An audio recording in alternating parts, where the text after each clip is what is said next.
The kind of Monday that Chicago does best arrived without warning or mercy. A gray wall of cloud pressed down on the city like a lid on a pot, sealing in the cold and the diesel exhaust and the quiet dread of a week You that can't hadn't ignore yet this. begun. I'm not ignoring it, I'm On the considering it. lakefront, the Then waves consider ran faster. low and irritable. Cabs on Michigan Avenue spat through puddles without slowing.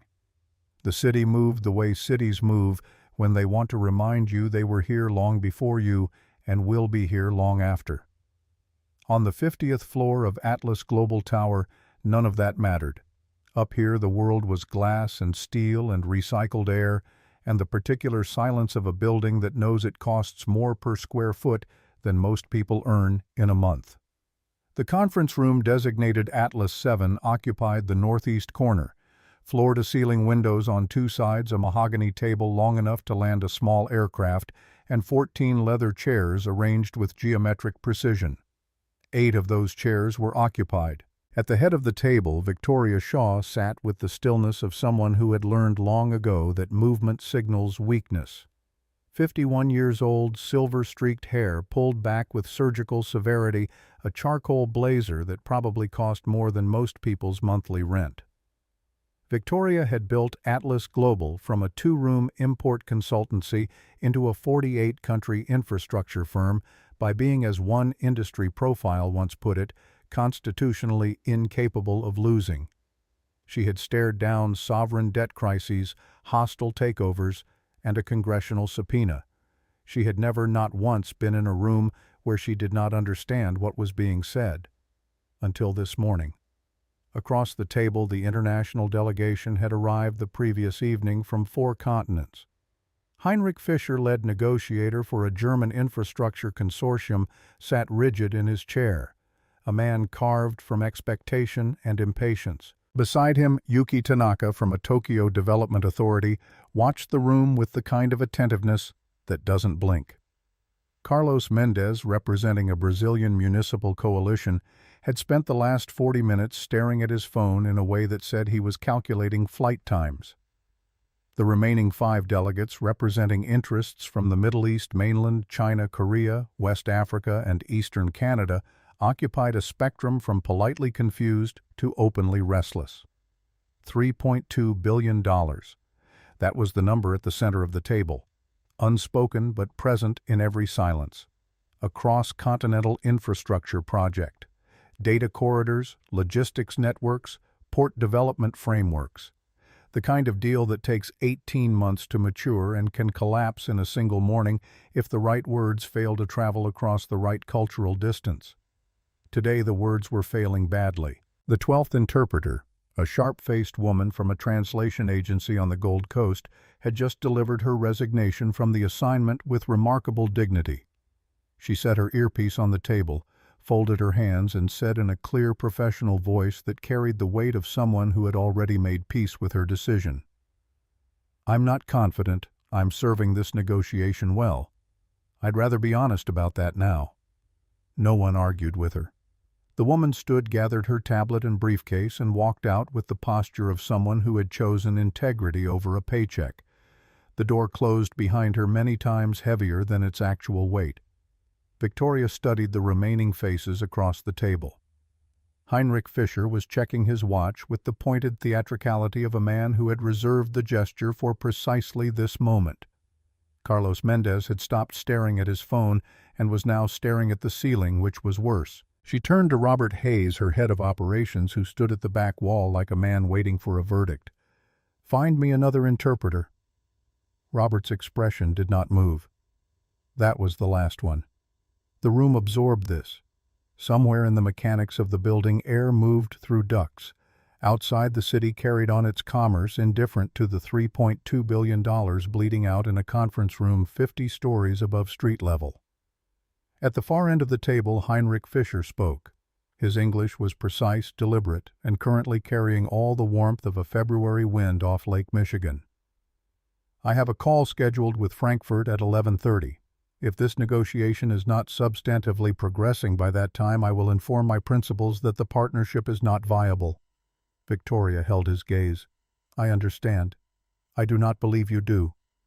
Heinrich said it not unkindly, but with the clinical detachment of a man stating a fact.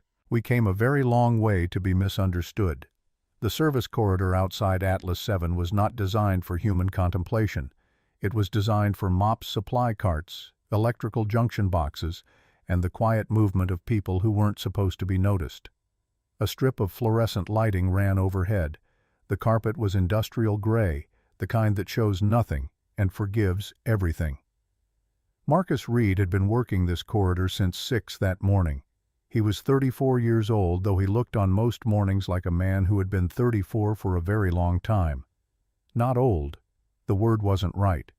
Worn in the way a well-used thing is worn. Honestly, without apology. He had his mother's jaw and his father's height and a pair of dark eyes that tended to notice things. Right now they were tracking the baseboards along the east wall which the previous shift had missed. The cart beside him held 3 grades of cleaning solution, 2 rolls of paper towels, a mop he had deliberately not named because naming things at work felt like a particular kind of defeat he wasn't ready for, and a wireless earbud through which at this precise moment a recorded voice was conjugating Portuguese verbs in the imperfect subjunctive. Se eu tivesse tido, the voice said. Marcus repeated the phrase under his breath without stopping his work. His lips moved. The broom kept its rhythm. He had been doing this, learning languages in the margins of his life for 6 years, not in classrooms, not in immersion programs, not in the comfortable infrastructure of formal education, in parking structures during lunch breaks, on the L train at 5 in the morning, in the hour between Lily falling asleep and the point when his own exhaustion became non-negotiable. Language as something you steal in pieces because you can no longer afford to pursue it whole. He had been a scholarship student at the University of Pennsylvania. Linguistics, a full ride, a faculty advisor who called him one of the most naturally gifted students she'd encountered in 2 decades of teaching, and a future that had seemed for a brief period as straightforward as a line drawn with a ruler. Then Sarah got sick. The details of those 18 months were not the kind Marcus revisited casually. Pancreatic cancer stage 4 diagnosed when Lily was 18 months old. The math of it had been swift and brutal. Treatment costs that ate through their savings in 90 days. A health insurance policy with gaps in it that seemed designed specifically for catastrophes of this magnitude. A decision point arrived at one night in a hospital waiting room that reduced itself to a single sentence. Someone needed to keep the power on and the rent paid and the pediatrician appointments kept. Someone needed to be the thing that didn't break. Marcus had left Penn in the fall semester of his junior year. He had never gone back. Sarah died on a Tuesday in March 3 years ago. Lily had been 5. Marcus had held his daughter in the hospital parking lot for 20 minutes before either of them could speak. He did not allow himself to think about Sarah too much on working days. It didn't help anything, and Lily needed a father who could function. The job at Atlas Global Tower paid $22 an hour, included health insurance for a dependent, and allowed him to work the early morning shift. In by 5, out by 1:30, so that he could be at the school gate by 3. It was not what he had imagined his life would be. It was what his life was. He had made a quiet private peace with the distance between those 2 things, and he policed the borders of that peace carefully. Lily was 8 now. She had her mother's laugh and a tendency to ask questions that dismantled his composure more thoroughly than anything else on earth. Last week she had come home from school carrying a library book about polyglots, people who speak many languages, and had placed it on the kitchen table during dinner with the gravity of a judge presenting evidence. "Daddy," she had said, "it says here some people speak more than 20 languages. That's more than you." She had paused, considering this with the seriousness she brought to all numerical comparisons. "You should catch up." He had laughed so hard he'd spilled his coffee. The conference room doors were floor-to-ceiling glass panels frosted at the edges, clear at the center. If you were working the service corridor and you paused at the right angle, you could see through to the table. The delegates. The careful choreography of people trying to reach each other across distances that weren't entirely geographic. Marcus wasn't trying to look, but he heard. The conference room was not soundproofed in the way most people assumed. Atlas Global's architects had prioritized the impression of transparency, those clean sight lines over acoustic privacy. Sound moved through the panels in a low muffled register, enough that the exact content was blurred, but the shape of a conversation was preserved. Marcus had been working this floor for 11 months. He knew the shape of a deal going wrong. He set his equipment cart against the wall and stood for a moment, not thinking about it, just listening the way he'd listened to language tapes for years, with the part of the mind that processes pattern before meaning. He caught a phrase in Mandarin, then its English rendering from whoever had most recently attempted that role. He closed his eyes. The Mandarin phrase had been perhaps we might consider a more flexible approach. It was a standard diplomatic softener, the linguistic equivalent of a held-out hand. It was not a demand. It was not a refusal. It was an invitation to negotiate. The English version that had apparently been rendered, "They are saying that the current terms are unacceptable." Marcus opened his eyes. He knew what that kind of translation did to a room. He had studied it academically, the collapse of negotiations through mistranslation, the wars that had started over misrendered phrases, the deals that had died because a diplomatic hedge had been rendered as an ultimatum. He had written a paper on it in his second year at Penn. Professor Aldrich had given it an A and told him with characteristic directness that if he kept thinking this way, he'd end up doing something that mattered. Through the glass he could see Heinrich Fischer, the rigid one with the Frankfurt deadline, speaking now. The body language was clear enough without translation. A man who had decided something and was communicating it with finality. Marcus caught another fragment, Arabic this time, a phrase from the delegate representing interests in the Gulf, something about trust and process. A phrase that contained a word that didn't translate cleanly into English at all. Something closer to sacred trust or a debt of honor. A word that in this context was almost certainly being used to signal that the speaker's principles had committed themselves beyond the point of casual renegotiation. He didn't know what the interpreter had done with it. He didn't need to. The silence that followed told him enough. The delegate from Tokyo was speaking now.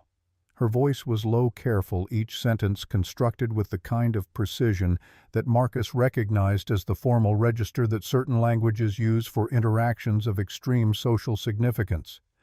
A register that says, among other things, "I am taking this seriously, and I expect you to know that." Marcus looked at the mop in his hand. Then he looked at the doors. He thought about Lily.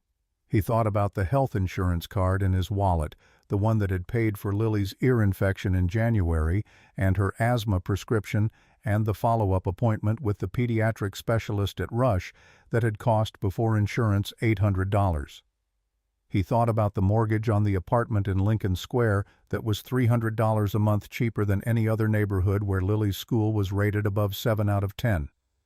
He thought about the savings account that had a number in it that was still smaller than comfortable. He thought about risk. He thought about what you lose when you step through a door you're not supposed to open. Then Heinrich Fischer's voice came through the glass, flat and final. "In 10 minutes I call Frankfurt. This deal is over." Marcus set the mop against the wall. He stood at the door for 4 seconds. That was how long it took him to run the calculation that had no clean answer. The risk of acting against the certainty of regret if he didn't. He had spent 6 years becoming invisible. He had grown expert at it, moving through rooms where decisions happened, doing his work without friction or acknowledgement, making himself as unremarkable as a piece of furniture. It was a survival skill. It had kept Lily in school shoes and kept the lights on and kept him employed in the one job that offered the particular constellation of benefits his life required. 4 seconds. He knocked. The sound was quieter than he'd intended. He knocked again more firmly and pushed the door open. 14 heads turned. The silence had a texture to it. He was aware in the clinical way you become aware of things when the adrenaline is running of exactly how the room read him. The gray maintenance shirt with the small Atlas Global Tower logo on the breast pocket. The cleaning cart visible behind him in the corridor. The particular posture of a man who has spent 11 months learning to take up minimum space. Victoria Shaw was looking at him the way a person looks at something that has appeared where it has no business appearing. Not with anger yet, but with the precursor to anger. The cold assessment that precedes it. This room is occupied. I know. Marcus said it quietly, but the room was silent enough that quiet carried. "I'm sorry to interrupt. I can help with your translation problem." The room absorbed this. Robert Hayes, the operations director, moved away from the wall with the purposeful trajectory of a man about to manage a situation. Marcus kept his eyes on Victoria. "You're the janitor." She said it not as a question but as a category, a statement of fact that carried its own conclusion. "Yes. My name is Marcus Reid. I work the morning shift on floors 50 through 53. He paused, aware that what he said next would determine whether he left this room employed or escorted out by security. "I also speak Mandarin, Arabic, Portuguese, German, French, Japanese, Spanish, and English. I've been listening through the door for about 10 minutes. I know what's happening in this room and I think I can help you fix it." Someone laughed. It came from the direction of the operations side of the table. Short, involuntary, the kind that escapes before social judgment can catch it. Several other faces shifted between surprise and skepticism and the particular discomfort of people who are running out of options but don't yet want to admit it. Heinrich Fischer was not laughing. He was watching Marcus with the unreadable expression of a man who had decided to collect one more data point before drawing a conclusion. Victoria Shaw had not moved. 8 languages. 8 Marcus confirmed. Learned how, the long way. Scholarship in linguistics at Penn. I didn't finish. I've been continuing on my own. Robert Hayes arrived at his shoulder and Marcus could feel the intention in the man's approach.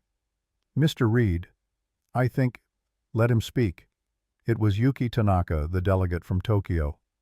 Her English, Marcus noted, was excellent. Precise, accented, entirely composed. She was watching him with something that was not skepticism. "I would like to hear what he says." Victoria looked at Yuki for a moment, and something passed between them that Marcus couldn't name, but recognized as the silent negotiation that happens between people who understand power. Then Victoria looked back at Marcus. "Come in."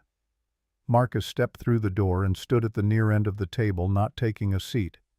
He hadn't been offered one, and he understood the geometry of the moment too well to claim space that wasn't his yet. "I'll start with what I heard." He turned toward the delegation from mainland China. He spoke in Mandarin, clearly at a register slightly more formal than conversational, but not the stiff ceremonial formal that sounds artificial to native ears. "I apologize for the interruption. I want to explain what I believe went wrong in the last hour, if that would be acceptable." The lead delegate, a man in his 60s whose nameplate read Li Wei, looked up with an expression that shifted from surprise through something more complex. He responded in Mandarin. "You speak well. Thank you. Not perfectly, but well enough, I hope." Marcus turned back to the room. Mr. Li was not rejecting the proposed timeline earlier. He said it to Victoria in English, his voice carrying the careful authority of someone translating not just words, but intention. He was using a standard diplomatic phrase, one that signals willingness to continue negotiating. The phrase was rendered as a refusal. It wasn't one. He let that sit for a moment, watching the information land. Then he turned to this delegate representing interests in the Gulf, a woman whose nameplate identified her as Dr. Layla al-Rashid. He spoke Arabic, and the shift in his voice was subtle but present. A different music. "The concept you raised earlier, the idea of sacred obligation, I want to make sure it was understood correctly. Were you communicating that your principal's commitment exists outside of negotiable terms, that it has in effect already been given as a promise?" Dr. al-Rashid stared at him, and for a moment Marcus wondered if he had misstepped. Then she spoke in Arabic, and her voice carried relief and something that might have been gratitude. "That is exactly what I was saying. For 40 minutes. I understand. I'll make sure the room understands it correctly." He explained to the table in English what the word meant, not just the definition but the cultural weight it carried. The way it operated in a business relationship with a different gravity than commitment or pledge would suggest to a Western legal framework. He watched the faces change as the explanation landed. Victoria's jaw shifted slightly. Heinrich Fischer uncrossed his arms. "This," Heinrich said slowly, "is what we have been missing." "Yes." Marcus allowed himself a breath. Language isn't just words. It's the room that the words live in. Some of what's been lost this morning isn't vocabulary. It's architecture. He moved around the table without hurrying, without performing. He asked questions. He rendered answers. He did not simply translate. He contextualized, flagging when a phrase needed cultural scaffolding before it could carry its full meaning across the table. When Carlos Mendes used an expression in Brazilian Portuguese that had no direct English equivalent, one that roughly described the productive tension between a firm position and genuine willingness to move, Marcus unpacked it slowly, finding the idea behind the idiom rather than reaching for a substitute. When Yuki Tanaka spoke in the formal register, he did not flatten it into simple English. He said to the room, "Miss Tanaka is communicating in a formal register that in business culture from her region signals she is speaking on behalf of her institution at the highest level of commitment. This is not casual. This is the voice she uses when her organization has made a considered decision." Yuki nodded once precisely in a way that said yes, that.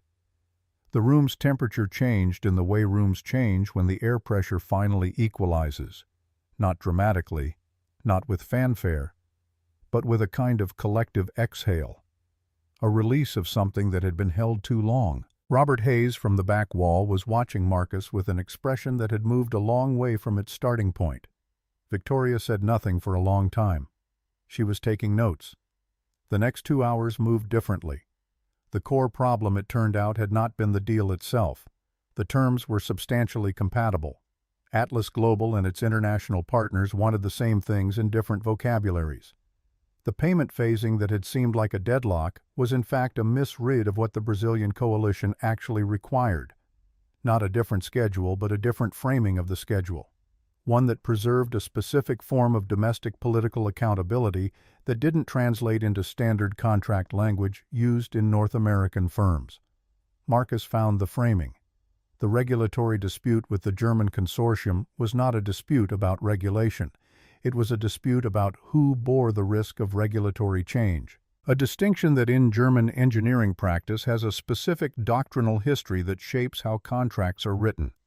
Heinrich Fischer had been trying to say for the better part of an hour that his consortium needed the risk to be allocated in a way that their board of directors could explain to their parliament.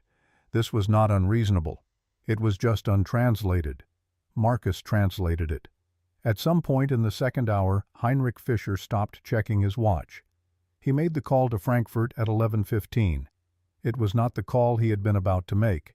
It was a briefing. He spoke for 4 minutes. At the end of it, he said something in German that Marcus translated for the room as, "We have a breakthrough. I recommend we proceed." Then Heinrich set the phone face down on the table and looked at Marcus with an expression that was as close to warmth as Heinrich Fischer probably got in a professional context. "You understand something most people with your credentials don't." "I don't have credentials," Marcus said. "I know." Heinrich's voice carried the weight of a man who had just revised a fundamental assumption. "That is what I mean." By 12:30 the framework agreement was initialed, not signed. Signatures would come with lawyers and weeks and the careful machinery of formal deal-making. But the framework was there, the shape of it visible, the $3.2 billion that had been bleeding out of the room all morning restored to the table. Victoria called a recess. The delegates dispersed toward refreshments that had been brought in without Marcus noticing when. Robert Hayes reappeared at his shoulder. "You can't go back to cleaning floors today." Robert said it not as an order but as a statement of fact. Marcus looked at the mop cart still parked in the service corridor, visible through the glass that no longer seemed quite so much like a barrier. "My shift ends at 1:30. Victoria Shaw did not use her office for conversations that mattered. She used the northeast corner of floor 50 where the windows met at an angle and the view extended all the way to the lakefront. Gray water under gray sky. The city laid out below in its permanent, indifferent magnificence. She was standing at that corner when Marcus found her an hour after the recess had emptied the main conference room. Someone had brought him coffee that he hadn't asked for, and a chair that he hadn't taken. He stood beside her a respectful 3 feet back and looked at the same city she was looking at. "How old is your daughter?" He hadn't mentioned Lily in the room. He thought about that for a second, wondered what kind of background check could be run in an hour, decided it didn't matter. 8. She'll be 9 in April. What's her name? Lily. Victoria was quiet for a moment. Below them, a freighter was making its slow progress through the harbor approach. She watched it with the attention of someone who was thinking about something else entirely. I had a linguistics professor at Northwestern. He used to say that the most dangerous thing in international business wasn't bad faith. It was untranslated good faith. She paused, and Marcus waited, understanding that she was working her way toward something. I've been running this company for 16 years. I never entirely understood what he meant until this morning. Marcus said nothing. Tell me what happened to you. She said it not unkindly, but with the directness of a woman who had spent 30 years in rooms where indirection cost money. He told her. He did not frame it as a tragedy or an injustice or a lesson. He simply told it the way it was in the order it had occurred. Sarah's diagnosis, the treatment, the decision in the hospital waiting room, leaving Penn, getting the building management certification, the job at Atlas Global Tower because of the insurance and the hours and the school gate. He told her about learning languages on the train, about the earbuds and the verb tables, and the half hour before sleep when he worked through grammar problems the way other people work through crosswords. Not because it was useful. It hadn't been useful not until today. But because it was the one part of the life he'd imagined that he could still carry. He told her about Lily and the library book about polyglots. He laughed a little telling it. Victoria was watching him with an expression he couldn't quite read. It was not pity. He would have recognized pity, and he wouldn't have stayed for it. It was something more complicated, the expression of someone revising a model. You saved this company approximately $320 million this morning. That's a conservative estimate of what falls apart if we lose the German consortium. And you did it with a mop in your hand. Marcus looked at the floor. I just said what was there to say. That is very rarely as simple as it sounds. She turned from the window. Atlas Global operates in 48 countries. We have translation services. We have cultural consultants. We have regional directors who speak 2, sometimes 3 languages. She paused, and Marcus felt the weight of what was coming before she said it. What we don't have is someone who understands what language is actually for, what it does in a room, how it carries meaning that isn't in the words. Someone who can sit in a negotiation and hear the architecture of what's being said and build a bridge across it in real time. She looked at him directly, and for the first time since he'd walked into Atlas 7, Marcus felt the full force of her attention. I want to build something for this company, a function that doesn't really exist anywhere. Not translation, not cultural consulting, something more precise than either of those. She paused again, and Marcus understood that this was the moment where something irreversible could happen. The knowing of it had a specific physical quality, like standing at the edge of something and feeling the geometry of falling. I want you to build it. Marcus stood very still. I don't have a degree. I know. I don't have a professional background in international communications or finance. Or I know what you don't have. Victoria's voice was patient but final. I'm telling you what you do have. And I'm telling you that what you have is rarer than what you don't. He thought about it. He thought about it carefully, the way he'd learned to think about things that mattered. Not with hope first, because hope was the thing that made the drop hurt worse when it came, but with a methodical attention to what was actually in front of him. What does the position look like? Victoria sat down finally in one of the chairs arranged near the window. She gestured to another. He sat. Director of Global Communications Architecture. The title is accurate. You'd be building the function, which means defining what it is before you can run it. I won't pretend that's not a significant task. She paused, watching him. Salary in the director tier. Full benefits package enhanced given the dependent care situation. Flexible scheduling. I'm not interested in your physical presence in this building on any particular schedule as long as the work gets done. Which, given that most of the work happens at odd hours in different time zones, probably means the schedule adapts to the work rather than the other way around. Marcus looked at his hands for a moment. The cleaning compound had dried on his right knuckle.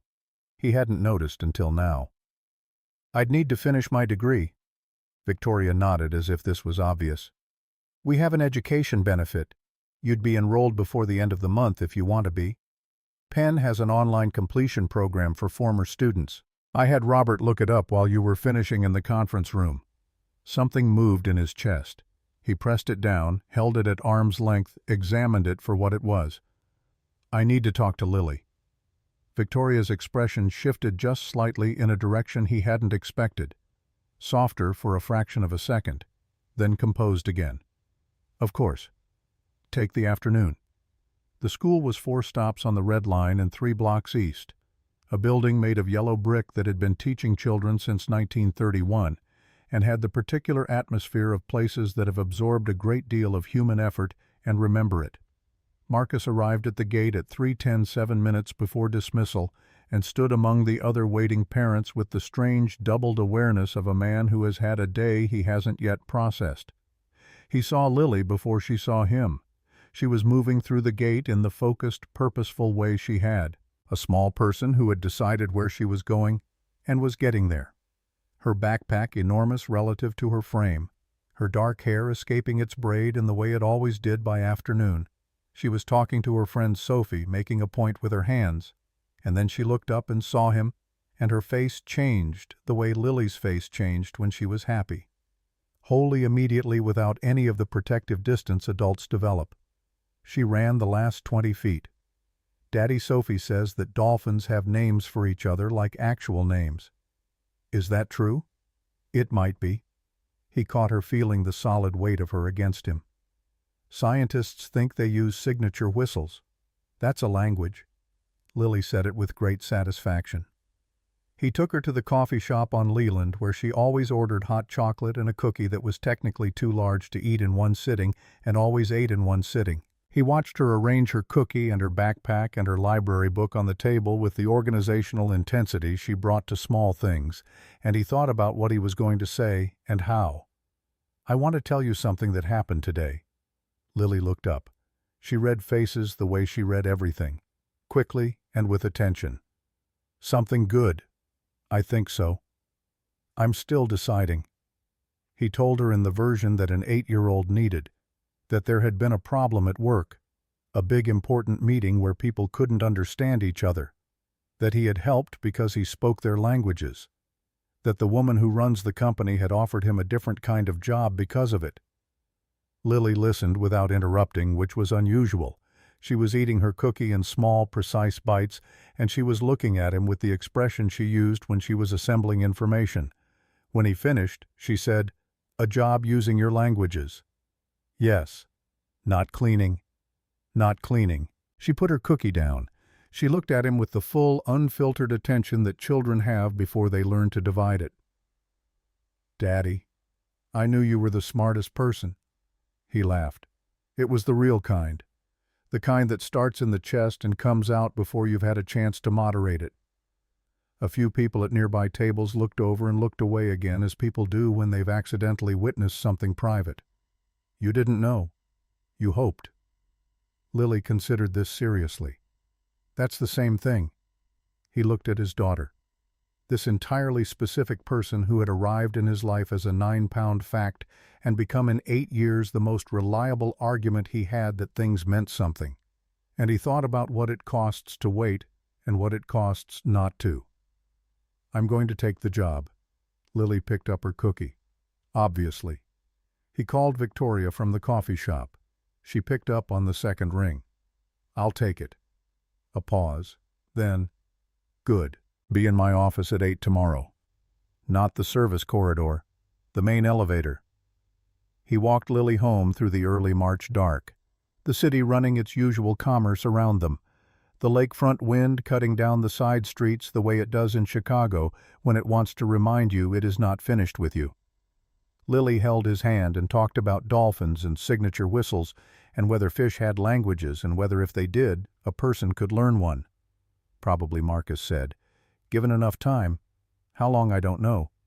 Years, maybe. You'd have to be very patient. Lily considered this. I could do that. He believed her. That night after Lily was asleep, she had fallen asleep with the polyglot book open on her chest, a fact that made him stand in her doorway for longer than was strictly necessary. Marcus stood at the kitchen window and looked at the city. Chicago at night does something to itself. The grid lights up from below in amber and white. The lake sits black and enormous to the east, and from a kitchen window in Lincoln Square you can see, if you look carefully enough, the distant cluster of downtown towers where the lights burn late in the floors where decisions get made. Atlas Global Tower would be among them. Floor 50 or thereabouts. The lit rectangle of a room where this morning a $3.2 billion deal had nearly died of untranslated good faith.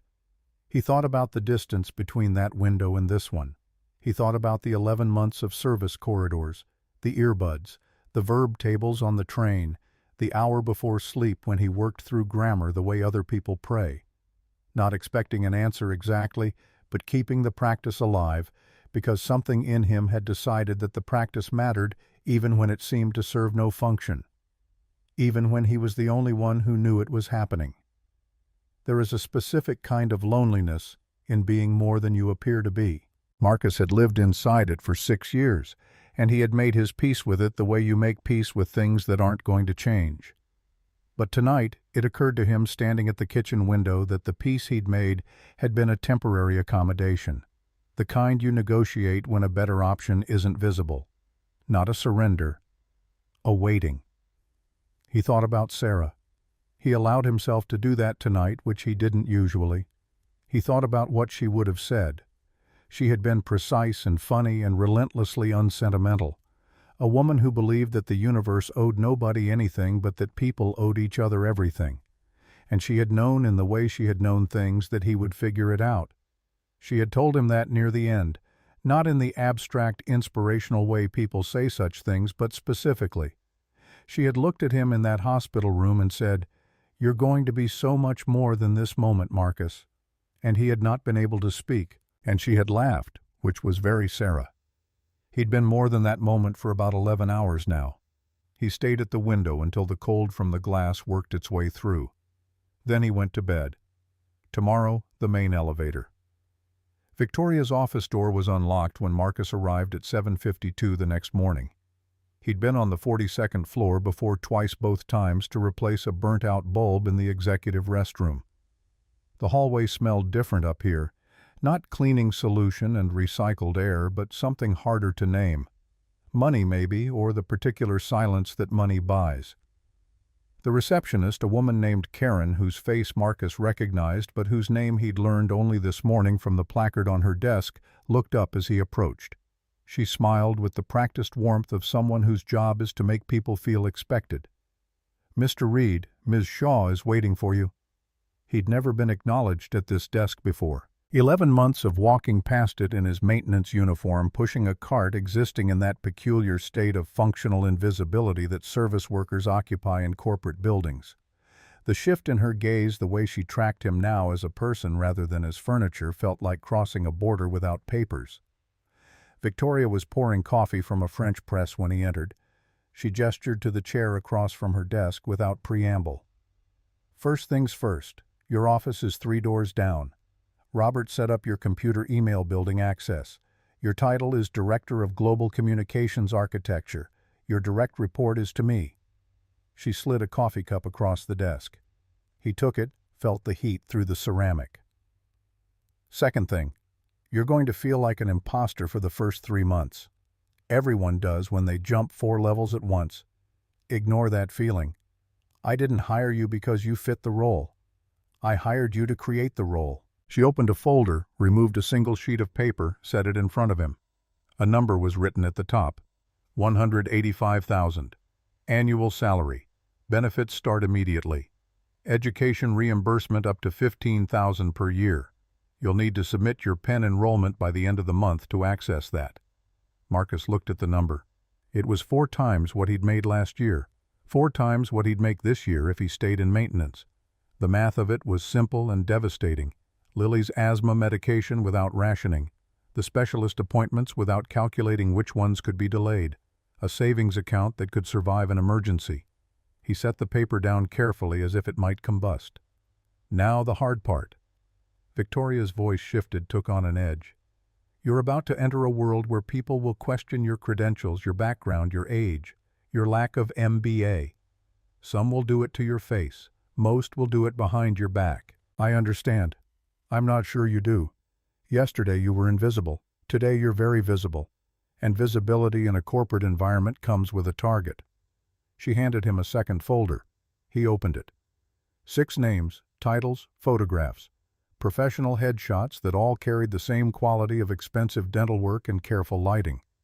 These are the people who will try to undermine you in the next 90 days. Victoria's tone was clinical, diagnostic. They're not bad people. They're threatened people. You just got a director-level role in 6 hours.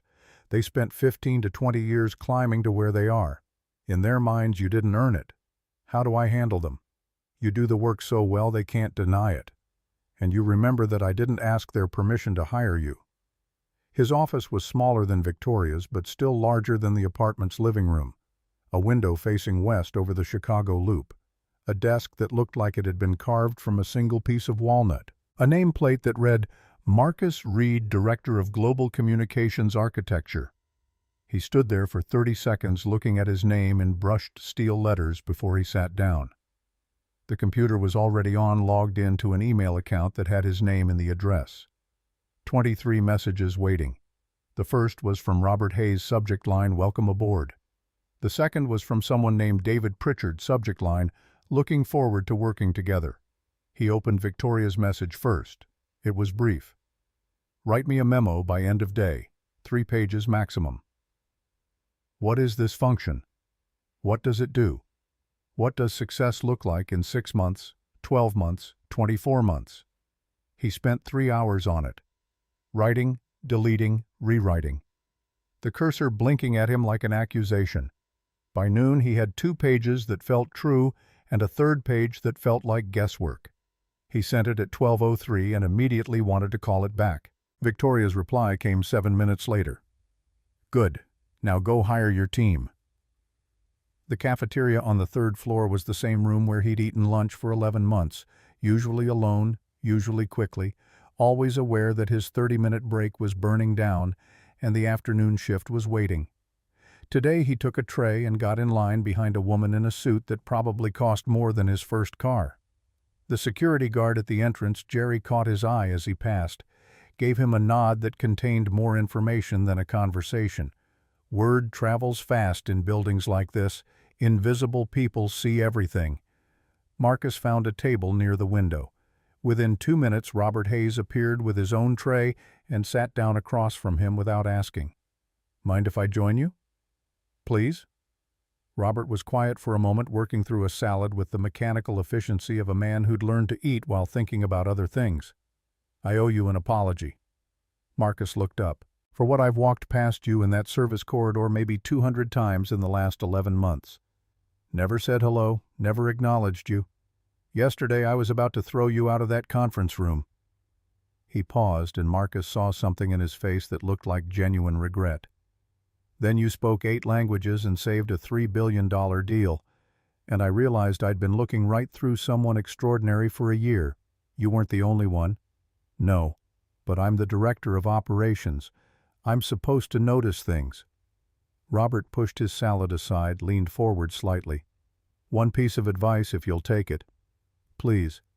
Some people here are going to resent you. Let them. Your job is not to win popularity. Your job is to do something nobody else can do. Focus on that and the rest will sort itself out.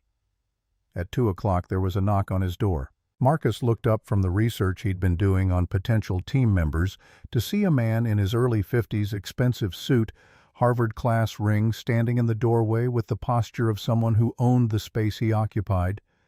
Marcus Reid. The man's voice was friendly in the way that friendliness can be a weapon. The man of the hour. Marcus stood, came around the desk. Mr. Pritchard, David, please. I wanted to introduce myself. I run international operations. I suppose we'll be working together. I'd like that. David looked around the office with the appraisal of someone cataloging assets. Hell of a first day.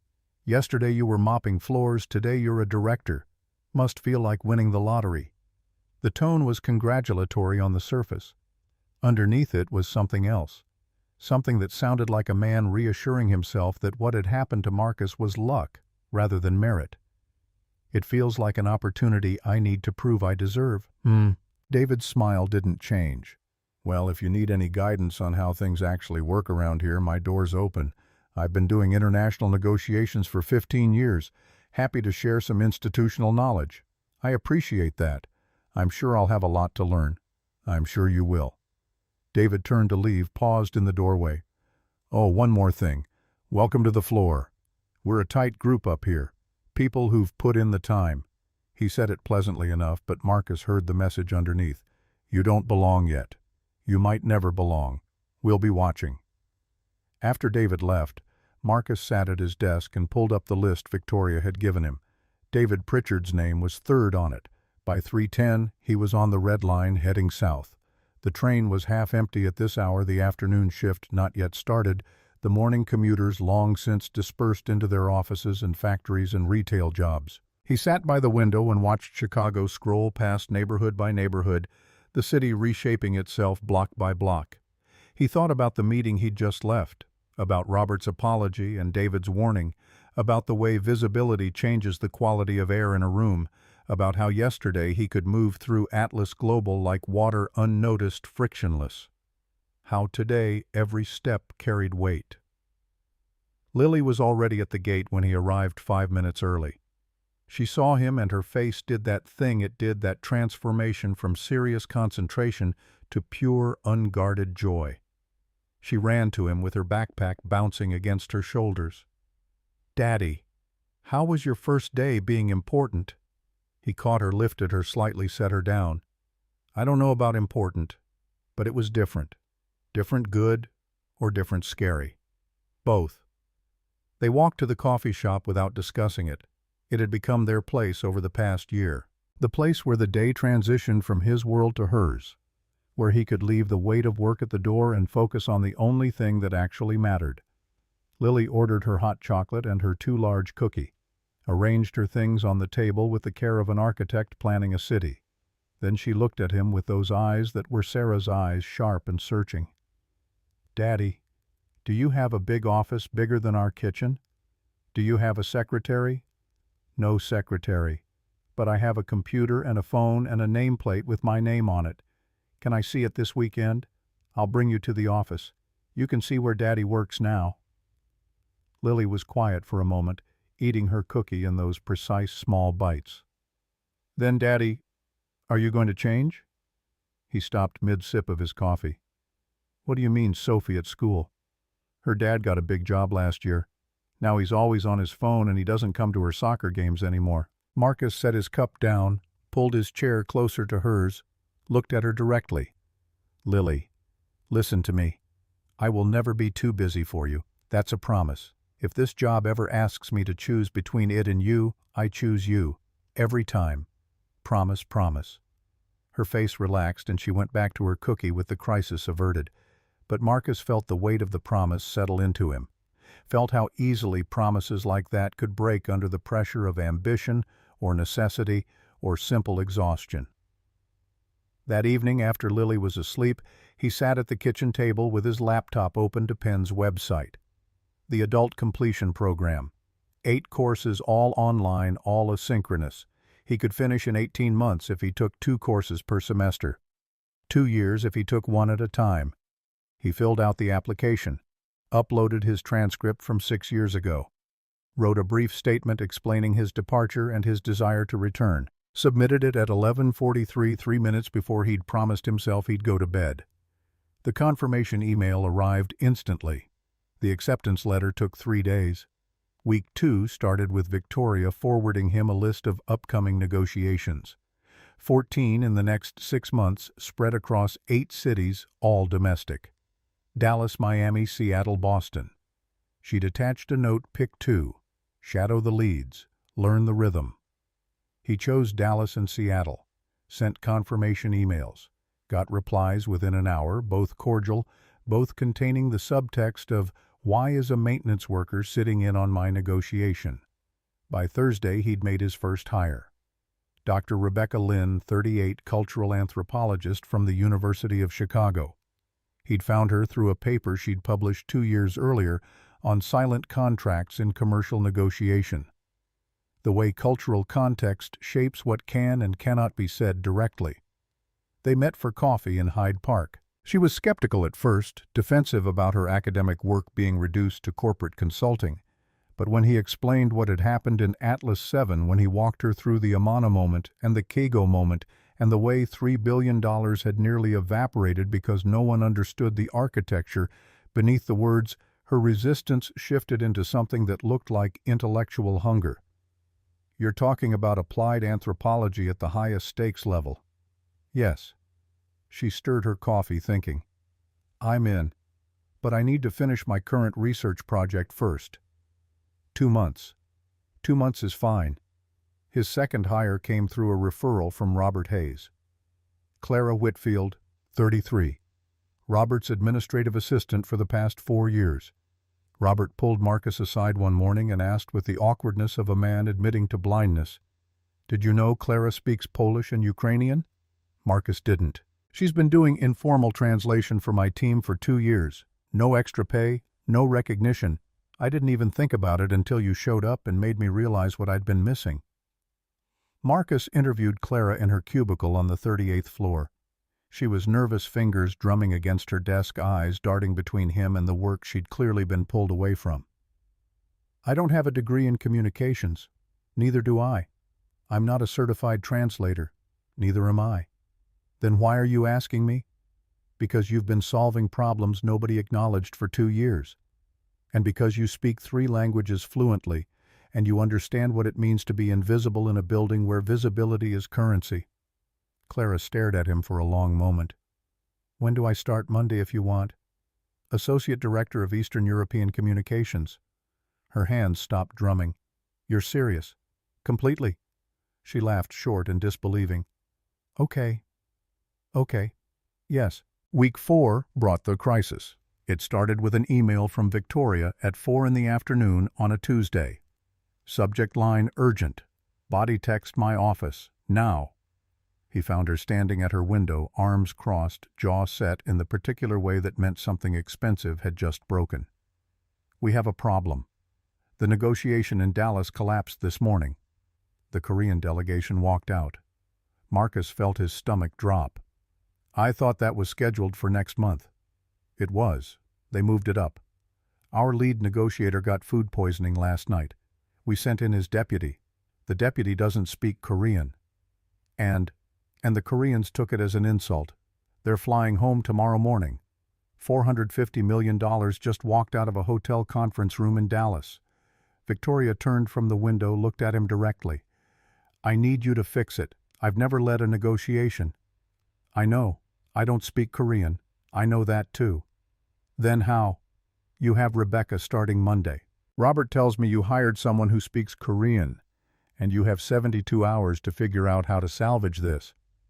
The plane touched down in Dallas at 9:30 that night. Marcus, Rebecca, and Tobias Keller, a 28-year-old conference interpreter he'd hired 3 days earlier, specifically because he spoke Korean, German, and Portuguese. They took a cab directly to the hotel where the Korean delegation was staying. The lobby was modern and anonymous in the way hotel lobbies are. All marble and recessed lighting and furniture arranged to suggest comfort without actually providing it. Marcus asked the front desk for Deputy Mayor Park's room number and was told politely but firmly that they don't give out guest information. He sat in the lobby and drafted an email on his phone. "Deputy Mayor Park, my name is Marcus Reid.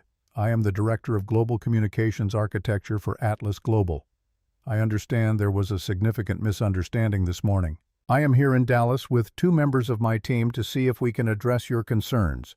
We would be grateful for 30 minutes of your time. I will be in the lobby until midnight." He sent it at 10:07. Got a reply at 10:41. "Room 1847. 15 minutes. Not 30. Deputy Mayor Park Sang-min was a man in his late 40s with steel gray hair and the posture of someone who had learned early that authority is performed through stillness. He opened the door to his suite and studied all 3 of them with the expression of a man deciding whether to waste his time. 15 minutes, Mr. Reid. Use them well. Marcus introduced Rebecca and Tobias, explained briefly what global communications architecture was. Then he stopped talking and waited. Park sat down in one of the suite's armchairs, gestured to the sofa. They sat. Your colleague this morning, the deputy. He spoke no Korean. That's correct. Our lead negotiator became ill. We sent his deputy on short notice. In Korean business culture, language is respect. Park's English was precise, each word selected with care. When you send someone who cannot even greet us in our language, you are saying the relationship is not important enough for preparation. I understand. Marcus kept his voice level. And you're right. That was a failure on our part. A failure that cost us a day of travel and a morning of wasted time. Yes. Marcus paused, choosing his next words carefully. I can't undo what happened this morning, but I can tell you that I came here tonight specifically because I don't speak Korean, because I needed to bring someone who does. He gestured to Tobias. Mr. Keller has been a conference interpreter for 5 years. He speaks your language fluently, and Dr. Lin understands Korean business culture better than anyone I know. Park looked at Tobias, spoke a sentence in Korean, rapid and formal. Tobias replied without hesitation, matching the register. Park's expression shifted fractionally. Better. He looked back at Marcus. But this does not address the substance of the negotiation, the community benefit allocation requirements. Your team this morning had no framework for it, because we didn't understand what you were asking for. Marcus leaned forward slightly. Deputy Mayor Park, I'm going to be honest with you. I don't fully understand what you mean by community benefit allocation in the Korean regulatory context. Can you explain it? Park studied him, and Marcus could see the calculation happening behind his eyes. The assessment of whether honesty was strategy or desperation. Korean infrastructure projects require documented benefits to local communities, enforced by citizen oversight committees. This is law. This is not negotiable. Is it similar to multi-stakeholder oversight frameworks? Rebecca spoke for the first time. The kind implemented in certain contexts after project failures create regulatory reform. Park turned to her, interest visible now. Yes, structurally similar, but with more direct citizen participation. So you need contract language that explicitly describes how local communities will benefit and who will verify those benefits are delivered. Marcus watched Park's face as he said it. Exactly. We can draft that language. Can we schedule a working session tomorrow morning to review it together? Park was quiet for a moment. Then, 6 a.m. The Hotel Business Center. You have 2 hours. They worked until 3 in the morning in Marcus's hotel room. Rebecca pulled up precedent language from oversight frameworks. Tobias translated sample clauses into Korean to test how they would read. Marcus coordinated asking questions, challenging assumptions, pushing them to think about what Park had actually said versus what they'd heard. By 5:30 they had a draft. By 5:50 they were in the business center with coffee and the particular exhaustion that comes from knowing sleep is no longer an option. Park arrived at 6 exactly. He read through their draft in silence, occasionally making notes in the margins. 20 minutes passed, then 30. Finally he looked up. This is acceptable. We can work with this. The relief Marcus felt was physical, like setting down weight he hadn't realized he'd been carrying. The full negotiation reconvened at 2 that afternoon. It took 4 hours. Marcus sat at the table this time, not standing in a service corridor. Tobias translated with the precision of someone who understood that every word carried legal weight. Rebecca provided cultural context when the conversation drifted into areas where directness might cause offense. At 6:14, Deputy Mayor Park initialed the framework agreement. $450 million. Saved. Park stood, extended his hand to Marcus. Mr. Reid, you are not our original negotiator, but you brought something different. You brought humility and a willingness to learn. In Korean business culture, that is more valuable than pretending to know everything. Marcus shook his hand, felt the firmness of the grip, the respect embedded in it. They flew back to Chicago that night. Marcus got home at 2 in the morning. Lily was asleep. He collapsed on the couch without changing out of his suit. His phone buzzed at 2:15. A text from Victoria. "Well done. This is what I hired you for." Saturday morning. Lily woke him at 9 by climbing onto the couch and sitting on his chest. "Daddy, you're still in your work clothes." He opened his eyes, disoriented. "I got home late." "Did you do something important?" "I think so." "Tell me." He told her the simplified version. Big meeting people far away had to solve a problem, stayed up very late, made a deal happen. "Are you going to have to do that a lot?" "Stay up late." "Sometimes. Not every week. But sometimes." Lily was quiet, tracing the pattern on his tie with one finger. "I don't like when you're not here." "I know. I don't like it either." She looked at him with an expression that was too old for 8. "Daddy, remember when you promised you'd always choose me?" "I remember." "Does that mean you'll quit this job if it makes you gone too much?" "Yes." The answer came without hesitation. "Lily, if this job ever takes me away from you more than I can accept, I will quit. You are more important than any job. But you like this job." "I do. And it's important." "It is." Lily thought about this, her face serious. "Maybe sometimes you have to be gone a little bit so you can do important things. And that's okay, as long as you always come back. Is that okay with you?" "I think so." She brightened slightly. "But Daddy—" "Yes. Can we still have pancakes today?" "Absolutely." They made pancakes together, Lily measuring ingredients with the precision of a chemist, Marcus trying to flip them without breaking them. They ate at the kitchen table with syrup and butter and the kind of easy silence that comes from not needing to perform for each other. After breakfast, Marcus pulled out his laptop and showed Lily the acceptance letter from Penn. She read it carefully, lips moving slightly as she worked through the formal language. "Daddy, you're going back to school." "Kind of.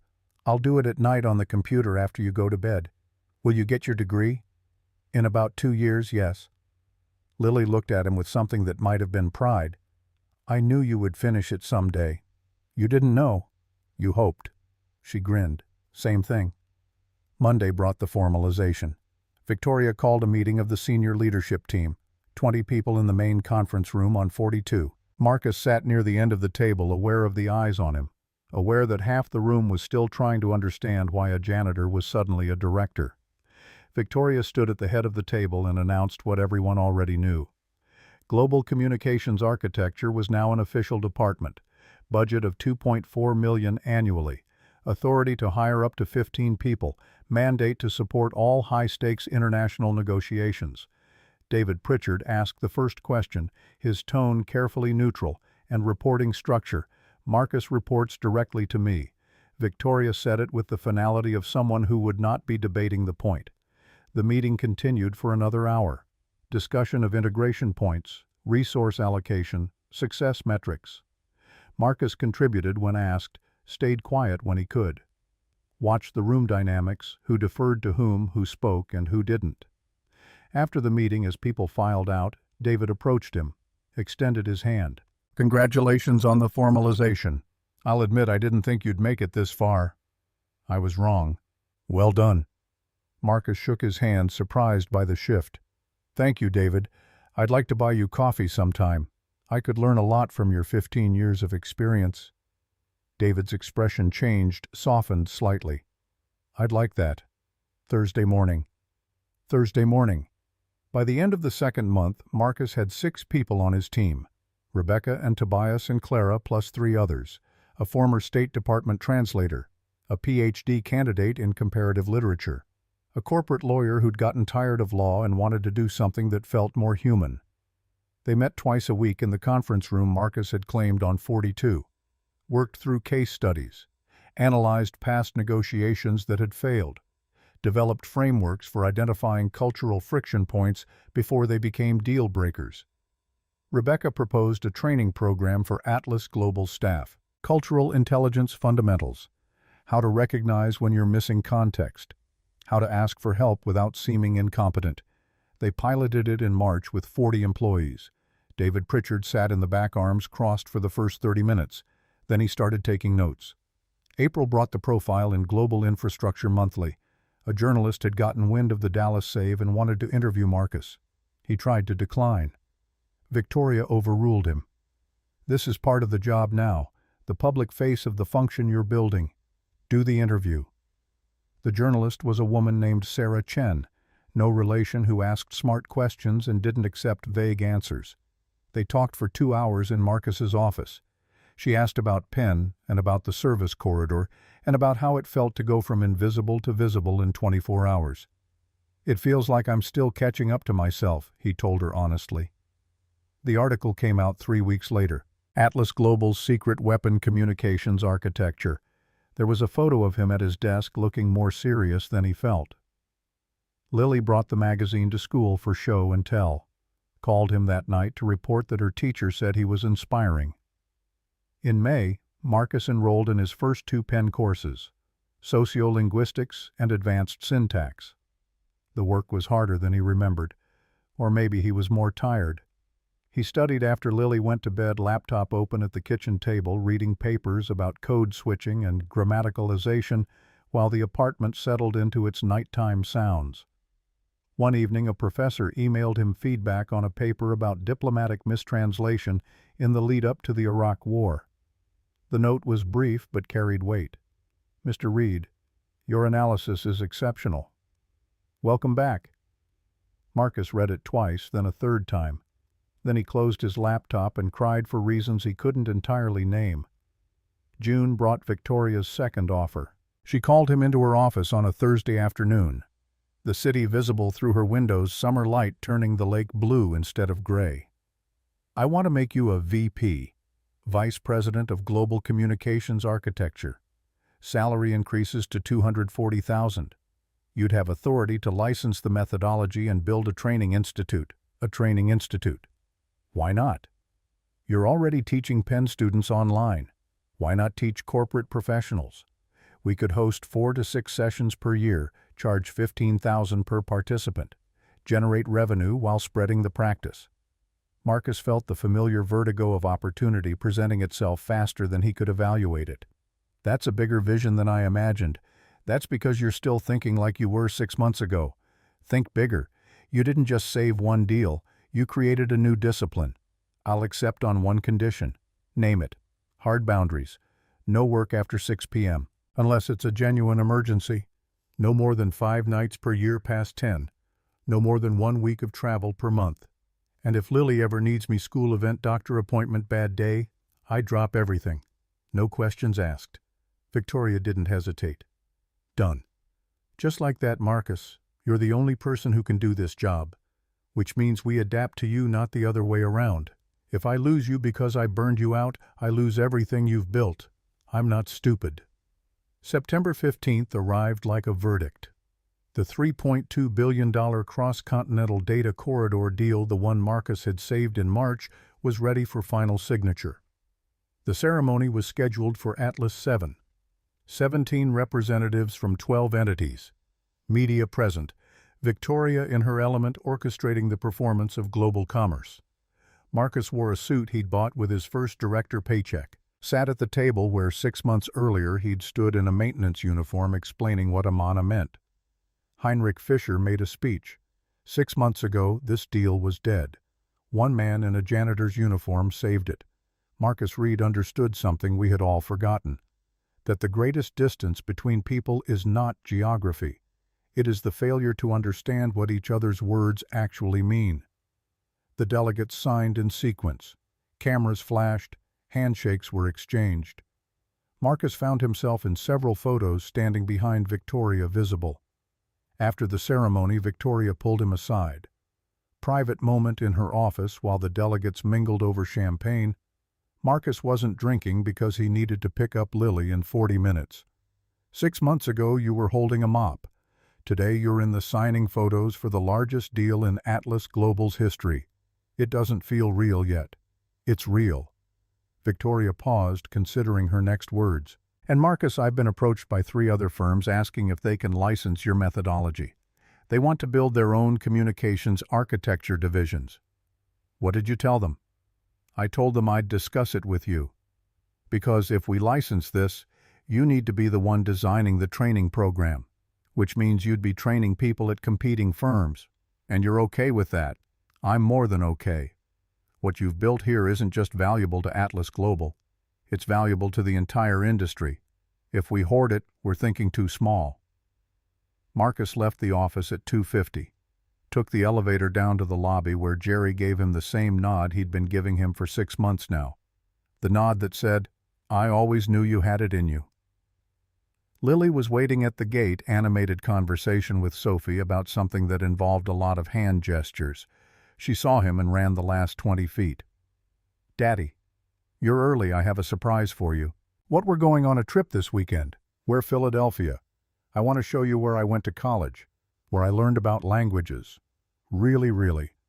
And Lily, I want to show you the building where I sat in classes and dreamed about doing something that mattered. And I want to tell you that I stopped dreaming for a long time because I thought the dream was over. But it wasn't over. No, it was just waiting." They flew to Philadelphia on Saturday morning, walked the Penn campus in September sunshine, leaves just starting to turn. Marcus showed her the linguistics building, the library where he'd met Sarah, the quad where he'd sat with friends and talked about the future like it was a country they'd all get to eventually. They sat on a bench overlooking College Green, and Marcus told Lily about Sarah in a way he hadn't before. Not just the sickness and the dying, but the living, the way her mind worked, her jokes, her absolute conviction that the universe didn't owe anyone anything but that people owed each other everything. She was sick for a long time, and I had to make a choice. I could stay in school and finish my degree, but she would have been alone and we wouldn't have had money for her medicine. Or I could leave school and take care of her. You left school. Yes, that was the right choice. I think so too. But for a long time I was angry about it. I felt like I'd lost my dream. But you didn't lose it. You just found it later. Yes. Marcus put his arm around her shoulders. I just found it later. And Lily, I want you to know something. If I had to choose again between finishing school and taking care of Mom, I'd make the same choice every time. Because some things are more important than dreams. Love is more important than dreams. Lily leaned against him, quiet for a moment. Then, Daddy, can I tell you something I figured out? Of course. You didn't lose your dream when Mom got sick. You just found out your dream was bigger than you thought. What do you mean you thought your dream was about languages? But it's really about helping people understand each other. And you couldn't learn that just from school. You had to learn it from taking care of Mom and taking care of me and working hard jobs and being sad and being brave. She looked up at him with those eyes that saw too much. So Mom didn't take your dream away. She made it bigger. Marcus stared at his 8-year-old daughter, feeling something crack open in his chest. How did you get so wise? I have a really good teacher. Who, you, Daddy? They flew home Sunday evening. Lily fell asleep on the plane head against his shoulder, the library book about polyglots open on her lap. Marcus looked out the window at the country passing beneath them in the dark. Thought about the distance traveled. Not just miles, but the other kind. The kind that happens in a person when they stop running from who they were and start running toward who they might be. Monday morning brought an email from Penn. Subject line: Congratulations, Marcus Reid. He opened it standing at his desk, coffee in hand, the city spread out below him in its Monday morning chaos. We are pleased to inform you that you have completed all requirements for your Bachelor of Arts degree in Linguistics. Your degree will be conferred at the May commencement ceremony. You are cordially invited to attend. Your final GPA 3.87. Time to completion 11 years. The email continued. We note that this may be our longest completion time on record. We also note that your final thesis, Communication Architecture Building, Meaning Across Cultural Distance in High-Stakes Negotiations, has been selected as the outstanding senior thesis in the Department of Linguistics. Professor Aldrich would have been proud. Welcome back and congratulations on finishing what you started. Marcus read it twice, closed his laptop. It was 5:47, 13 minutes before his hard boundary. He left the office, took the elevator down, walked out into the March evening that was somehow already September. Took the train to Lily's after-school program. Found her in the art room working on a painting of what appeared to be dolphins having a conversation. She saw him and grinned. "Daddy, look, they're using their signature whistles." He looked at the painting, at the care she'd put into each curved line, each splash of color. "It's beautiful. Come on, let's go home." That night, after Lily was asleep with her polyglot book and her dolphin painting and her absolute conviction that the world made sense if you looked at it right, Marcus stood at the kitchen window. Window, same city, same lake sitting black and enormous to the east. But everything else had changed in ways he was still cataloging. He thought about Sarah, and this time the thinking didn't hurt the way it used to. He thought about Professor Aldrich, gone now for 3 years, but present in every framework he built. He thought about the mop he'd left in a service corridor 6 months ago, the one he'd deliberately not named because naming it would have made it real. He thought about language, not as an academic discipline or a professional tool, but as the thing itself. The invisible architecture that holds meaning the way air holds sound. Language is not about words, it's about the room the words live in. And for 6 years I lived in the wrong room, but I built my own room. One word at a time, one day at a time. Sarah had been right. Lily had been right. He'd always been more than that moment in the hospital parking lot, more than the maintenance uniform, more than the invisible man moving through corridors. He'd just had to learn it the long way. The city never remembers. But the people in it, the ones who pay attention, the ones who see each other across the distances that matter, they're another story entirely. The commencement ceremony was scheduled for the 3rd Saturday in May at Penn's Franklin Field. Marcus booked 2 tickets on the Amtrak from Chicago to Philadelphia, departure Thursday evening, return Sunday afternoon. Lily had circled the date on the kitchen calendar in red marker and added 3 exclamation points. Victoria approved the time off without hesitation. "Take the whole week if you want. You've earned it." He didn't take the whole week. 4 days felt like enough.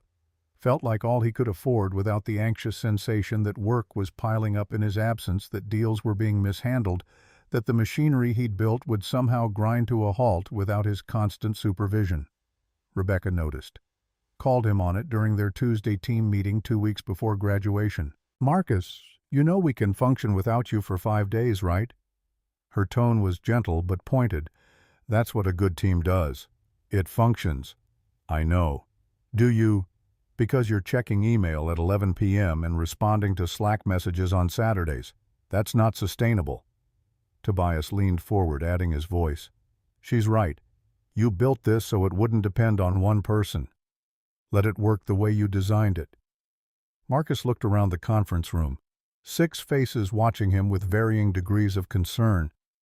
Clara, Rebecca, Tobias, and the 3 others he'd brought in over the past year. Smart people, capable people, people who didn't need him to hold their hands. "You're right." He felt the admission land somewhere in his chest. "I'll work on it." After the meeting, he stayed in the conference room alone for 20 minutes, laptop closed, just sitting with the recognition that control was another kind of trap.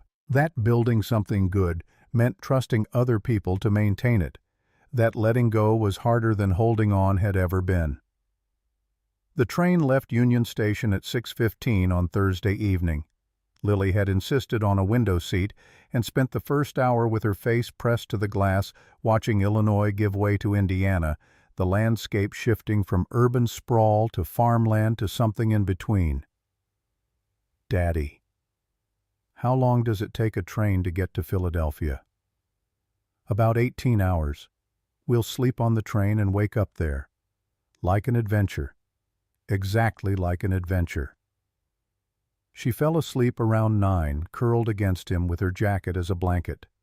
Marcus stayed awake, watching the dark country scroll past, thinking about the last time he'd made this journey. 6 years ago in the opposite direction, leaving school with a semester and a half left to finish. Sarah 3 months into treatment. Lily barely old enough to understand why Mommy was always tired. He'd sat in a window seat then, too, watching Pennsylvania become Ohio, become Illinois. watching his future collapse into something smaller and more urgent. The abstract goals of education replaced by the concrete needs of medication and rent, and keeping a 2-year-old fed and safe and as happy as possible given the circumstances. The train rocked gently through the night. Somewhere in Ohio, Lily shifted in her sleep and mumbled something that sounded like dolphins. He adjusted her jacket, made sure she was warm, went back to watching the darkness. They arrived at Philadelphia's 30th Street station at 1 in the afternoon on Friday. Lily woke up cranky and disoriented, complaining that her neck hurt and the train was too loud and she was hungry. Marcus bought her a sandwich from a station vendor and found a bench where they could sit while she ate and recalibrated to being awake. The hotel was 3 blocks from campus, a place that catered to visiting parents and prospective students, clean and functional and completely devoid of character. They checked in, dropped their bags, and Lily immediately wanted to see the buildings where Daddy had gone to school. Penn in May was a different animal than Penn in September. The end-of-semester energy. Students everywhere, some celebratory, some exhausted, all of them moving with the particular purposefulness of people trying to finish things before time runs out. Finals week had just ended. Commencement was tomorrow. Marcus walked Lily through campus, slowly pointing out the linguistics building where he'd spent most of his time, the library where he'd met Sarah, the coffee shop where he and his cohort had argued about Chomsky and generative grammar and whether linguistics was a science or a humanity. Lily listened with the serious attention she brought to things that mattered to adults, asked questions about what he'd studied, who his friends were, whether he'd been nervous about tests. Were you the smartest person in your classes? No. Not even close. There were people way smarter than me. But you finished anyway. I did. It just took me a long time. They found the bench where he and Sarah had sat the day he'd told her he was leaving school.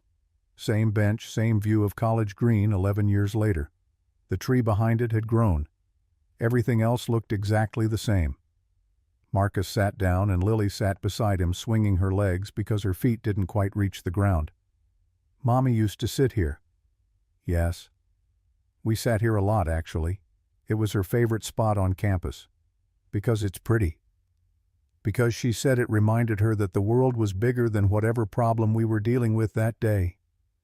Lily absorbed this, looking out at the green. Then, Daddy, do you miss her every day? Me too.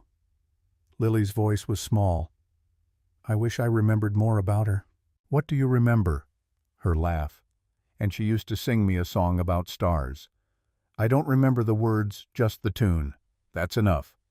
Marcus put his arm around her. Memories don't have to be big to be important. They stayed on the bench until the light started to change, afternoon shifting toward evening. Students walked past in groups, some in graduation regalia already practicing for tomorrow. Marcus watched them and felt the particular bittersweetness of returning to a place you left under duress. The way it's both familiar and foreign. The way you're both the person you were and someone entirely different. Saturday morning arrived with the kind of perfect May weather that feels like a reward for surviving winter. Clear sky, light breeze, temperature in the mid-70s. Marcus put on the suit he'd packed, the good one from the September signing. Lily wore a dress she'd picked out herself, blue with white flowers, and insisted on doing her own hair, even though the result was lopsided. They walked to Franklin Field at 9:30. The ceremony didn't start until 11, but Marcus wanted time to find their seats to orient himself to manage the anxiety that had been building since he'd woken up at 6. The stadium was already filling. Families everywhere, clusters of people in pen colors, vendors selling commemorative programs and bottled water. Marcus found their section row M seats 15 and 16. Sat down and immediately felt Lily grab his hand. Are you nervous? A little. Why, you already did all the work. I know. But this is the part where it becomes real. The ceremony started at 11:07. The university president spoke. The provost spoke. A student speaker delivered remarks that managed to be both earnest and slightly ironic. Then the college deans began calling names. The School of Arts and Sciences was third. Hundreds of graduates alphabetical by major. Linguistics was somewhere in the middle. Marcus waited, feeling his pulse in his throat, watching the stage where graduates were crossing to receive their diplomas. Then he heard it. Marcus James Reid, Bachelor of Arts in Linguistics. Lily squeezed his hand hard enough to hurt. "Go, Daddy, go!" He stood, made his way to the aisle, walked down to the field level. The line moved quickly. He climbed the steps to the stage, shook the dean's hand, received a leather folder that contained his diploma, heard applause that was probably mostly for other people, but felt like it might include him. He walked across the stage and down the opposite stairs and back to his seat where Lily was bouncing in her chair. "I saw you up there." "You did. You looked very official." He opened the folder. The diploma was printed on heavy cream paper with elaborate calligraphy. Bachelor of Arts in Linguistics. Conferred this 18th day of May. It looked like a document from another century. It looked like something that should belong to someone else. Lily leaned over to read it. "That's your name." "It is. You did it." "I did." She hugged him then, fierce and sudden, and Marcus felt something loosen in his chest. Some knot of tension he'd been carrying for so long he'd stopped noticing its weight. The ceremony ended at 1:40. They walked back to the hotel through campus, Lily holding his hand and asking if they could get ice cream to celebrate. They found a shop near the hotel that sold 30 flavors and let her get 2 scoops, even though that was more than she'd finish. They ate ice cream on a bench outside the shop, watching Philadelphia move around them.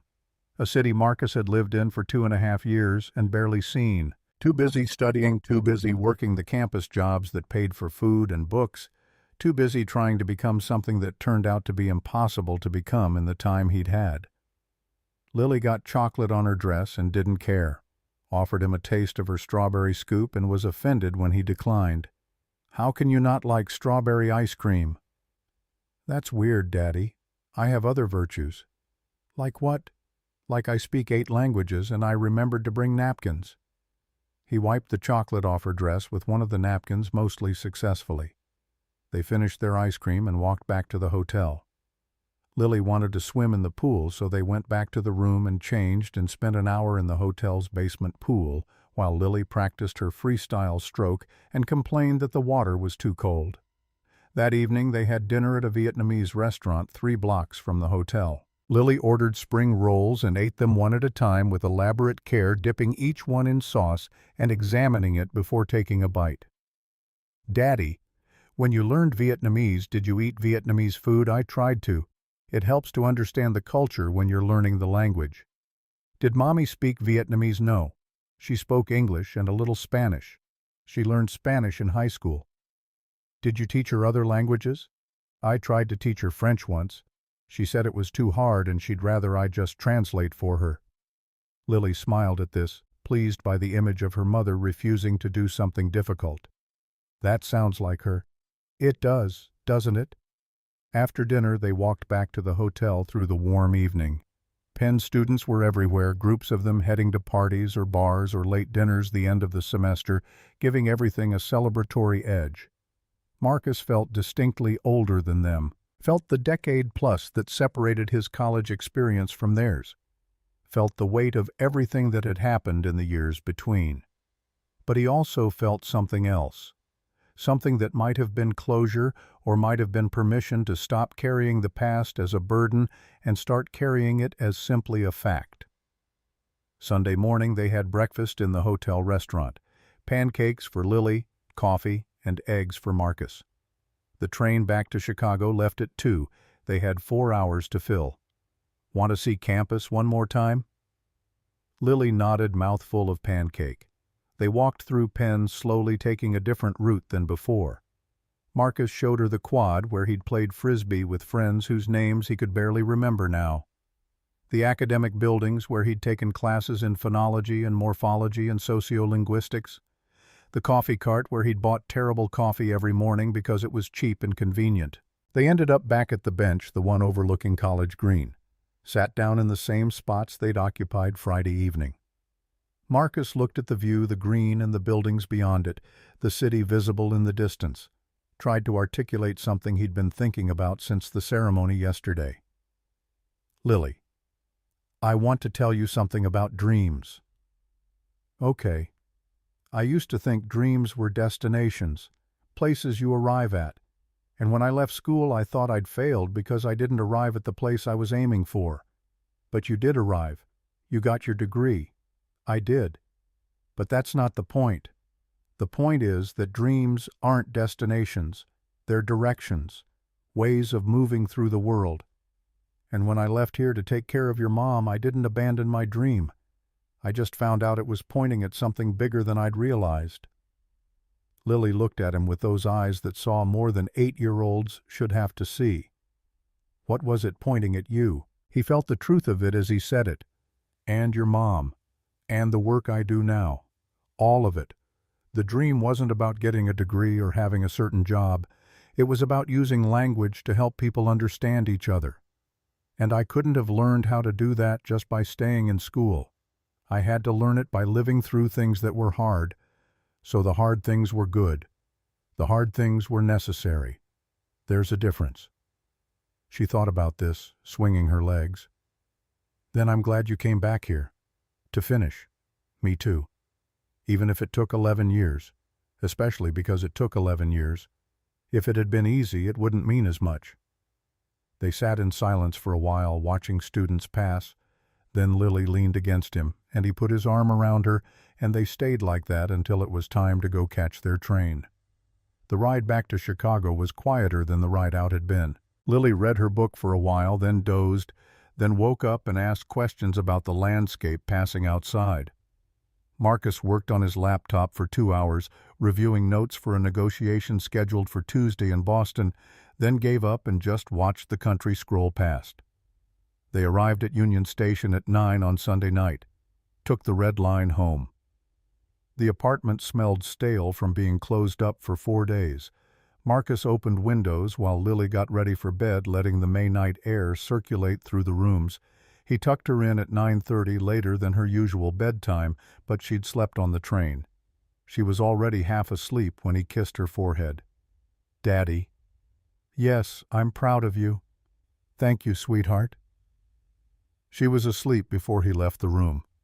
Monday morning, Victoria called him into her office at 8:15. He'd barely had time to check his email to review what had happened in the 4 days he'd been gone, to reassure himself that the department had in fact functioned without him. She was standing at her window when he entered, turned to face him with an expression he couldn't immediately read. How was graduation good? Really good. I'm glad. She gestured to the chairs. Sit. We need to talk about something. He sat, feeling the shift in her demeanor, the transition from personal to professional, the way she could move between those registers without apparent effort. 3 firms have now formally requested licensing agreements for the communications architecture methodology, one in New York, one in Seattle, one in Houston. They're offering substantial fees. We're talking about $500,000 per year per license minimum. Marcus tried to process the number. That's a lot of money, yes, and it's validation that what you built here has value beyond Atlas Global, but it also means a decision point. She pulled out a folder, set it on the table between them. Inside were preliminary contract drafts, term sheets, projections. If we do this, you need to be the one developing the training program, the certification process, the quality standards. You'd essentially be building a second business inside the first one. How much time would that take? Conservatively 10 to 15 hours per week on top of your current role. More during the first year while you're setting it up. Marcus thought about his boundaries.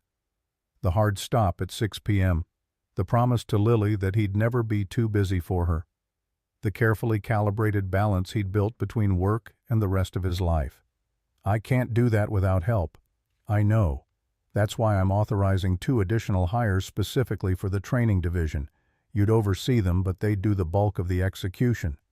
He looked at the contracts, at the numbers printed in neat rows, thought about what that money could fund. More staff, better resources, the ability to take on negotiations that currently exceeded their bandwidth. Thought also about what it would cost, the late nights, the travel, the slow erosion of boundaries that happens when work becomes not just important but urgent and constant and always demanding more. I need to think about it.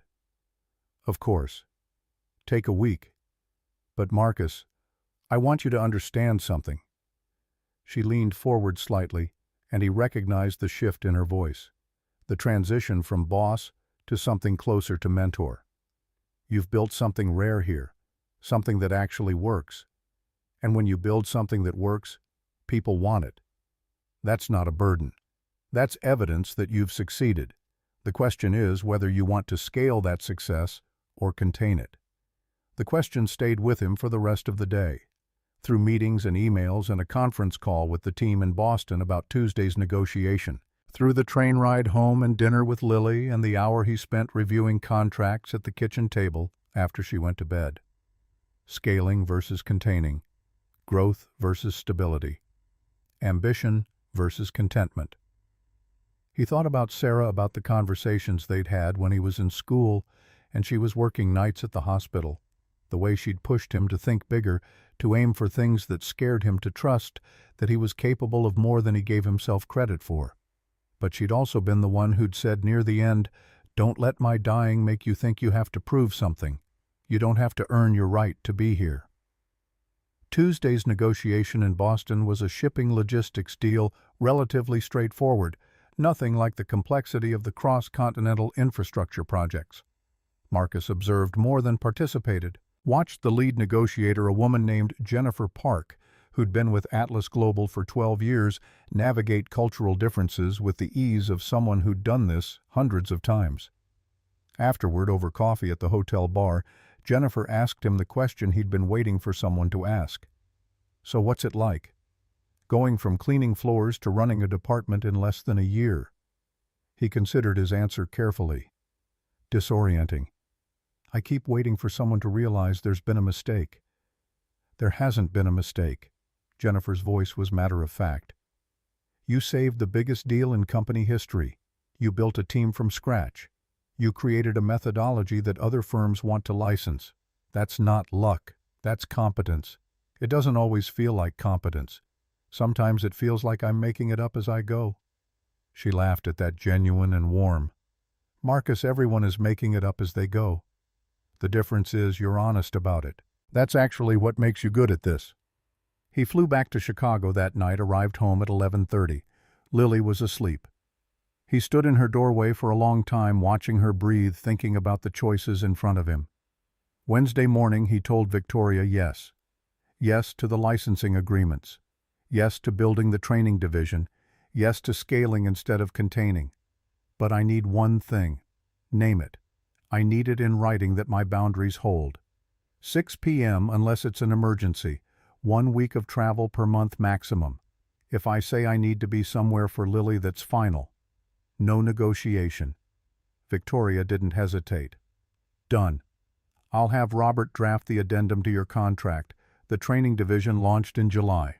2 new hires, both former academics who'd gotten tired of the publish or perish grind and wanted to do something practical. Marcus spent 6 weeks with them building the curriculum, defining the certification standards, working through case studies that illustrated the core principles. The first cohort started in September. 32 participants from the 3 licensed firms plus another 15 from companies that wanted to send observers. They met in a conference center in downtown Chicago for 2 weeks.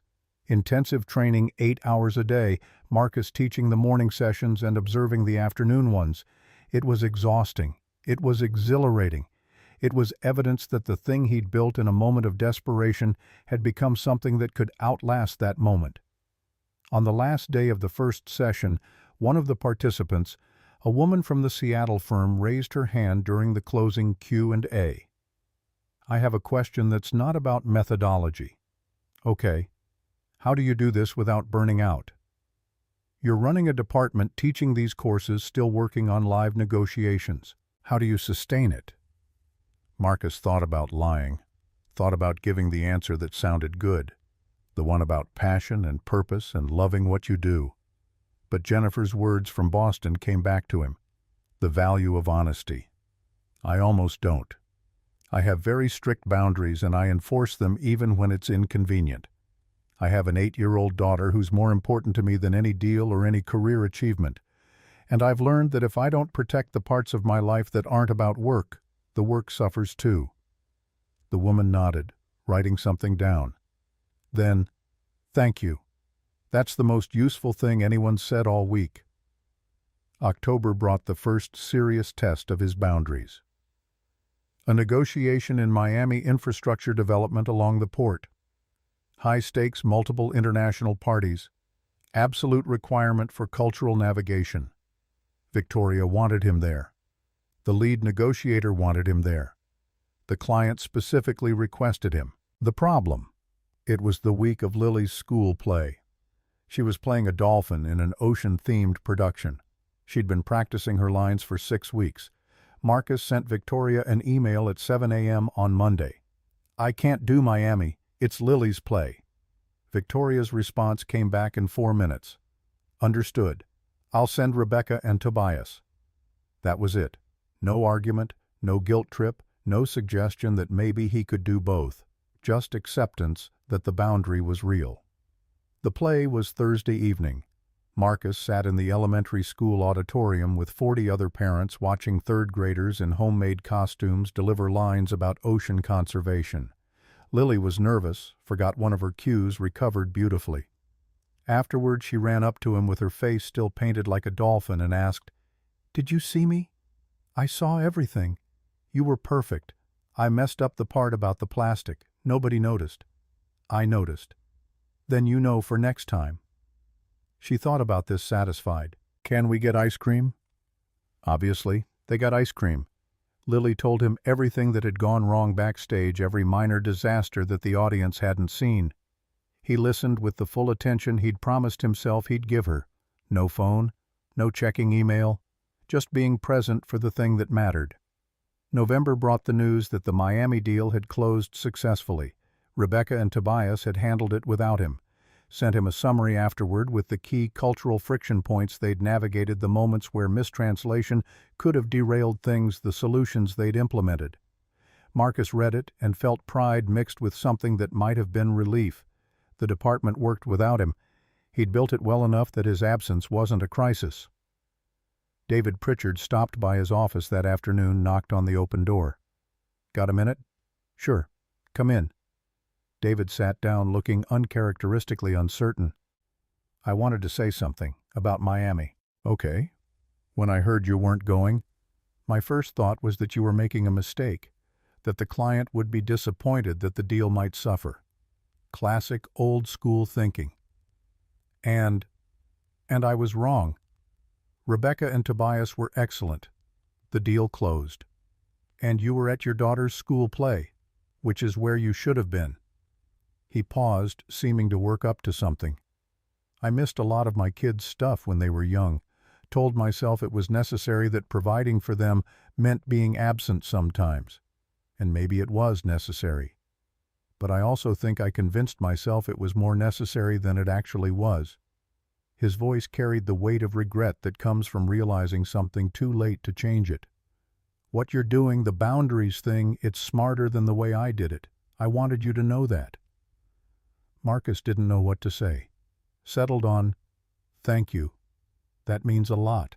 After David left, Marcus sat at his desk for a long time, looking out at the city, thinking about the different ways to measure success, the different costs of achievement, the question of what you're willing to trade for what you want.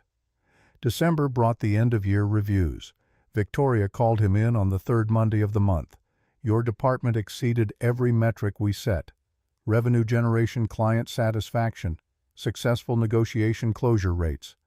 You're training competitors, and somehow that's making Atlas Global more valuable." She slid a folder across her desk. Inside was a promotion letter. "Executive Vice President. Salary increase to $290,000. This is contingent on nothing. You've earned it. But I want to offer you something else too." She pulled out a second document. "A partnership track proposal. Equity in Atlas Global. A path to becoming a minority owner within 5 years. This is contingent on one thing: you staying. Building this into something that becomes part of the company's DNA, not just a department that exists because you exist." Marcus looked at both documents, felt the familiar vertigo of opportunity arriving faster than he could process it. Can I think about the partnership track? Of course. But Marcus, I want you to understand what I'm offering. This isn't just about money, it's about ownership, about having a seat at the table when we make decisions about the company's future. I understand. I just need to make sure it's compatible with the life I'm trying to build. That's why I'm offering it to you. Because you understand that work is part of life, not a substitute for it. He took the documents home. Read them after Lily went to bed. Pulled out a legal pad and started making lists. Pros and cons. Costs and benefits. What it would mean to say yes versus what it would mean to say no. Lily found him at his kitchen table at 6:30 in the morning, still in his pajamas, surrounded by notes. "Daddy, did you sleep?" "Not much. Are you deciding something important?" "Very important. Can I help?" He looked at her, at the serious expression on her face, at the way she was already trying to organize his scattered papers into neater piles. "Actually, yes. Come here." She climbed into his lap. He showed her the promotion letter, explained in 8-year-old terms what it meant. "And the partnership thing. That means I would own part of the company.